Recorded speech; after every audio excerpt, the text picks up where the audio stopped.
जुन्नरचे आमदार शरद सोनवणे हे बिबट्याच्या वेशात विधान भवनात दाखल झाले.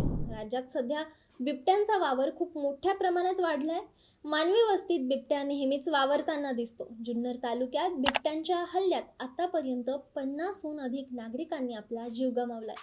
मुले, महिला, शेतकरी कोणीही सुरक्षित नाहीये. अशा या भीषण परिस्थितीत सरकार ठोस उपाययोजना कधी करणार? बिबट्यांच्या हल्ल्यांना राज्य आपत्ती कधी घोषित करणार? बिबट्याच्या वेशात आलेल्या या आमदारानं नेमकी कोणती मागणी केली? राज्यात तुफान चर्चा असलेल्या या घटनेची माहिती घेऊया थोडक्यात. नमस्कार, मी श्रुती. सध्या राज्यात बिबट्यांनी जो काही धुमाकूळ घातलाय त्यामुळे अनेक भागांमध्ये दहशतीचं वातावरण आहे.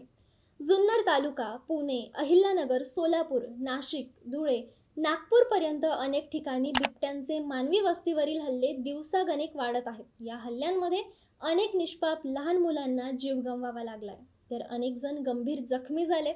रोजच्या रोज बिबट्याला पकडण्याच्या किरकोळ कारवाई व्यतिरिक्त या समस्येवर कोणताही कायमस्वरूपी तोडगा निघताना दिसत नाहीये.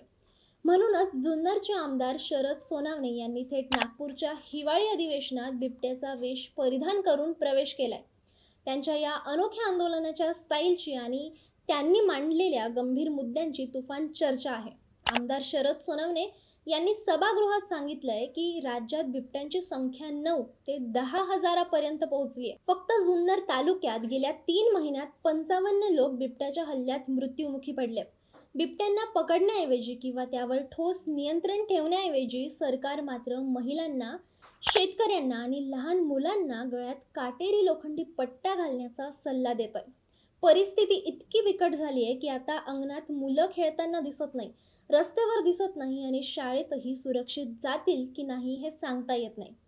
लोकांना घराभोवती तारेचं कुंपण करून त्यात करंट सोडून घरी बसावं लागतंय, असं शरद सोनवणेंनी अत्यंत तीव्र शब्दात सभागृहात सांगितलं. या गंभीर समस्येवर तत्काळ तोडगा काढण्याची मागणी करताना आमदार सोनवणे यांनी सरकारने रेस्क्यू ऑपरेशन राबवण्याची कळकळीची विनंती केली आहे. राज्यात बिबट्यांसाठी येत्या 3 महिन्यात 2000 बिबटे राहू शकतील अशी क्षमता असलेलं रेस्क्यू सेंटर तयार करण्याची मागणी केली आहे. एवढंच नाही तर 1000 मादी आणि नर बिबट्यांना वेगळं करून नसबंदीचा विषय देखील मिटवावा, जेणेकरून बिबट्यांच्या संख्येवर नियंत्रण येईल.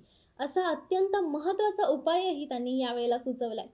हिवाळी अधिवेशन संपण्यापूर्वी तातडीने 2 रेस्क्यू सेंटर जुन्नर तालुक्यात आणि 1 अहिल्यानगरमध्ये सुरू करण्याची त्यांची आग्रही मागणी आहे. बिबटे आता जंगलात नसून उसात आणि थेट घरांच्या जवळ आलेत. मुंबईतील एसी खोल्यांमध्ये बसलेल्या सचिवांना ग्रामीण भागातील जनतेच्या अडचणींची कल्पना नाहीये.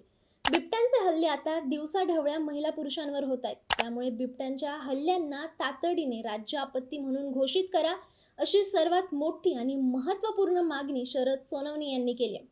मुख्यमंत्र्यांनी तत्काळ याविषयी घोषणा करावी आणि यापुढे एकही शेतकऱ्याचा किंवा त्यांच्या मुलाबाळांचा बळी आम्हाला मान्य नाही, असा कडक इशाराही त्यांनी दिलाय. बिबट्या हा शेड्यूल 1 चा प्राणी नसून शेड्यूल 2 चा प्राणी आहे. त्यामुळे त्याला त्याच प्रकारात टाकून व्यवस्था करावी. मृत्युमुखी पडलेल्या कुटुंबाला 25 लाख रुपयांची मदत देण्याऐवजी माणसांचे जीव वाचवा. जागा मुबलक आहे, त्यामुळे येत्या 90 दिवसात रेस्क्यू सेंटर तयार करून पुढे एकही बिबट्या मोकळा फिरणार नाही अशी व्यवस्था करण्याची गरज आहे. आमदार सोनवणे यांनी बिबट्याचा वेश घालून फक्त विधानाकडे लक्ष खेचलेलं नाहीये, तर अत्यंत ठोस उपाययोजनांची मागणीही केली आहे. यावर सरकार किती लवकर निर्णय घेतं हे पाहणं महत्त्वपूर्ण ठरणार आहे. सरकार बिबट्यांच्या हल्ल्यांना राज्य आपत्ती म्हणून घोषित करणार का, याकडे आता सर्वांचंच लक्ष लागून आहे.